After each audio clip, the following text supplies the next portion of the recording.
All I have to say to Amy Adams is no plan, no progress, no ideas, no ability to control what's going on, no vision for this country, and no way that that government should be re-elected in 2011.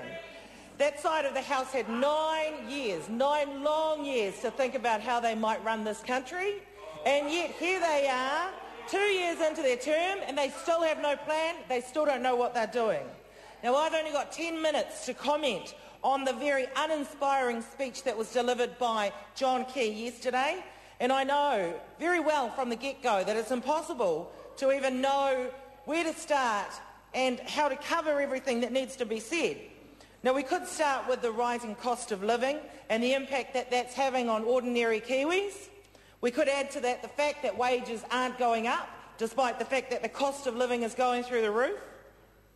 We could start by talking about the fact that the government, or reminding everyone that the government pulled millions of dollars out of research and development, money that could have gone towards investing in clean technology, something that New Zealand should be a world leader at. We could talk about the assets, the state assets that side of the House intends to sell off. We could talk about the fact that they intend to sell them off to foreign investors eventually, with no regard for the real mums and dads, that currently own them. We could talk about the fact that they've continually bashed beneficiaries over the course of their time in government as a way of trying to shift the attention away from the fact that they've been unable to create jobs, and the real problem that's going on is that there are no jobs for New Zealanders to go into. We could talk about the fact that last month alone there are 1,000 more people that joined the other 68,000 people that are currently on the unemployment benefit. Where do we start? There are so many examples of why the national government is not fit to govern this country. But I do think that a good place to start would be with regards to the tinkering that they have done with our education system and the damage that they have caused. Now, I visited a number of early childhood education centres in the Waitakere electorate over the last 2 weeks, most of them second visits, having visited most of them last year, all of them standing to lose because of the Minister of Education's decision to cut $400 million out of early childhood education. And yet we stand here and we have to listen to just about each and every one of the national MPs trying to tell us that no money has been taken out of the early childhood education sector, that in fact $91 million additional has been added to the sector. Now, we on this side of the House know that that is not true, and every single educator working in that sector knows that that is untrue as well. I have been to public meetings, I have listened to the commentary from MPs on the national side talking about the positive benefits that we can look forward to with regards to our Pacific community because of the cuts that have been made to early childhood education, or as they like to say, the additional funding that's been put in.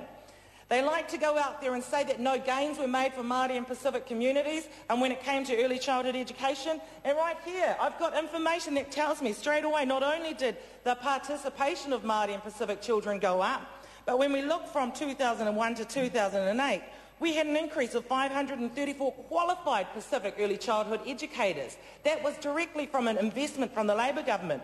We also had an additional 479 Pacific early childhood education centres opened under a Labor government during their term. That was because the Labor government saw it as a priority. And then we have to sit here and listen to Anne Tolley stand up in the House and tell us that they plan to build an additional 5 centres? 5 centres after 2 years, when under Labor 479 for the Pacific community alone were built. That side of the House has their priorities in the wrong place. The early childhood education sector knows, and very soon every single one of those parents, grandparents that has children in those early childhood centres, they will also know that that is the case. Now, when we look at the early childhood education sector as well, what the government seems to not understand is that it wasn't just a Labor investment. It was the fact it was an exceptional commitment by the Pacific community to ensuring that Pacific children had the same start as anybody else. Pacific population is one of the fastest growing and the youngest populations in New Zealand, and any adverse changes to the accessibility of educational resources like national slash and burn of ECE funding is going to mean a disproportionately negative impact on Pacific communities. Now let's go from education to welfare perhaps. On the Social Services Select Committee last year, painfully had to sit through the changes that the National Government Minister of Social Development pushed through, and yet it seems that we have even more to not look forward to.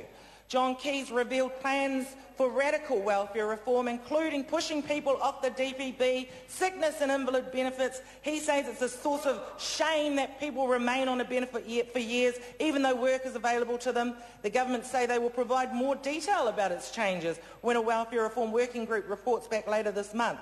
But the areas that we know are likely to be targeted include changes aimed at getting beneficiaries with children back into work, invalid and sickness beneficiaries and youth skills.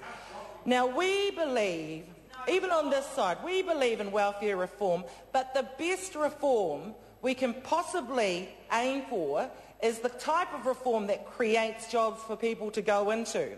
We can't tackle a welfare problem if we're not creating jobs for people and growing the economy. And that has been the failure of that side of the House. They have done nothing to create jobs, nothing to build the economy in this country post-recession. In fact, John Key has admitted that here we are slipping back into a recession when other countries like Australia don't seem to have gone through one at all, and then other countries across the OECD seem to have all come out unscathed, unlike us.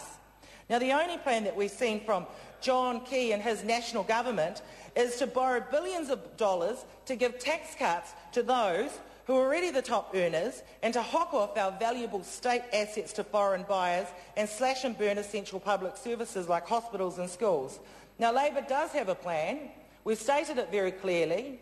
We will stop the asset sales. We will introduce a tax-free zone to help all New Zealanders cope with the rising cost of living, and we'll create a stronger export economy, a fairer tax system and strong public services. Now, all of those things are things that the national government are unable to promise New Zealanders at this time.